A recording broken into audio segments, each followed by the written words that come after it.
정서가 뭐예요? 마음 같은 거 돌볼 시간 없습니다. 초등학교 1, 2학년밖에 안 된 자녀를 기숙학교에 맡기는 엄마의 말이라고 합니다. 2년만 있으면 초등학교 입학을 하는 딸을 둔 아빠로서 그 어린 자녀를 기숙학교에 맡긴다는 것은 참 상상하기 어려운 일입니다. 그 엄마는 제가 태어난 곳에서 북쪽으로 몇백 킬로 내에서 태어났을 것이고 서로 어느 정도 말이 통하는 사람일 것입니다. 그러나 지구 반대편 미국에 사는 사람보다 더 소통이 어려울 것 같다는 생각이 들었습니다. 그분은 북한에서 태어나 대한민국으로 온 분입니다. 주일 설교 시간, 자신에게 몇 안 되는 선택의 자유를 쥐어짜서 자유민주주의의 대한민국으로 온 분들이 생존을 위해 살아가는 이야기를 들었습니다.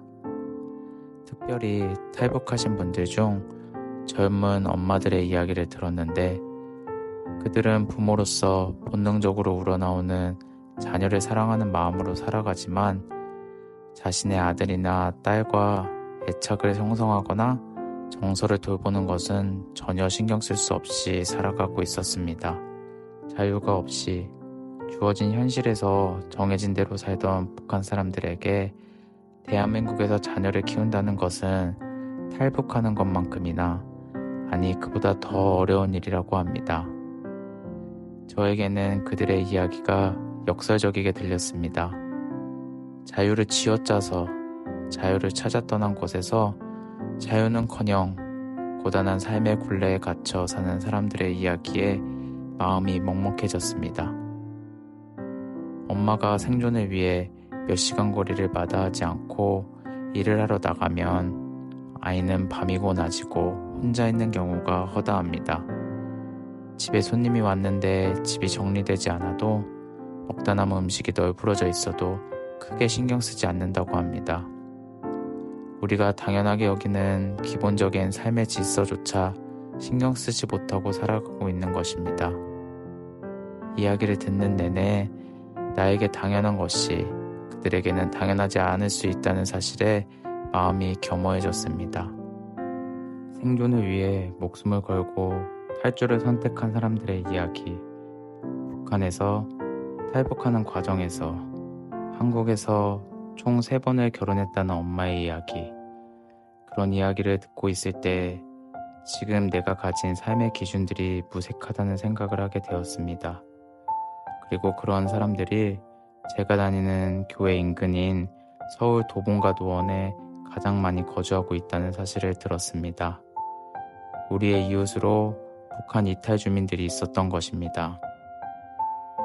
하나님의 말씀을 한 문장으로 요약하면 하나님을 사랑하고 내 이웃을 내 몸과 같이 사랑하는 것입니다. 이 말은 한 종교학자가 예수님께 누가 우리의 이웃이냐고 물어보는 장면에서 나옵니다.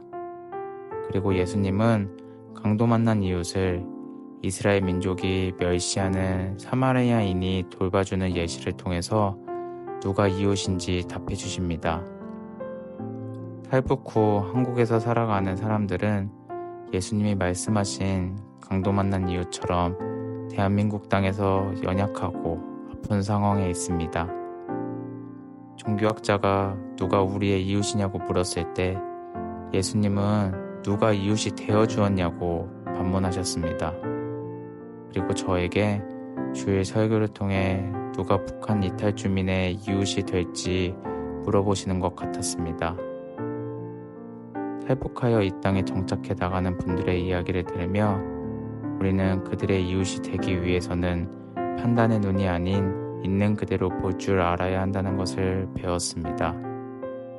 이런 그들의 삶을 모르면 세월이 약이야, 어떻게든 살아갈 수 있어 같은 말이나 하며 잔혹한 위로를 전하게 된다고 합니다. 그렇지 않기 위해서 우리는 그들에게 삶과 마음으로 다가가 그들의 진정한 이웃이 되어야 합니다. 개인적으로 선한 사마리아인의 이야기에서 사마리아인이 강도 만난 이웃을 보살피며 비용이 더 들면 나중에 갚겠다고 말하는 장면이 인상 깊습니다. 그 장면을 통해 내가 지금 할 수 있는 만큼이 아닌 이웃의 필요를 채워주는 만큼 섬기는 것이 진짜 이웃이 되어가는 것이 아닐까 하는 생각을 하게 되었습니다.